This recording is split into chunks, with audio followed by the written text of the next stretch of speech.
আমরা কাউকে কুলের পানি নিক্ষেপ করলে এহানত হবে, অসম্মান হবে, কিন্তু নবী করিম সাল্লাল্লাহু আলাইহি সাল্লামের কুলের পানি মুবারক এবং এটা বায়েসে নিয়ামত, বায়েসে নিয়ামত। এটা নিয়ে উনি অহংকার করতেন যে রাসূলুল্লাহ কুলির পানি আমার মুখে, এটা রাসূলুল্লাহর ওই কুলির পানি, যে কুলির পানি দিয়ে পানিতে নিক্ষেপ করলে সব পানি মিঠা হয়ে যায়,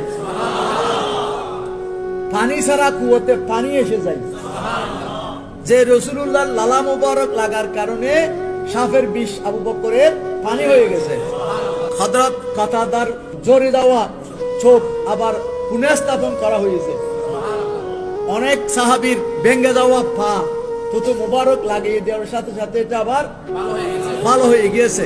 তো সেই থুতু মুবারকের লাগা পানি তার যার চেহারায় পড়ে সে তো বড় খুশি নসিব।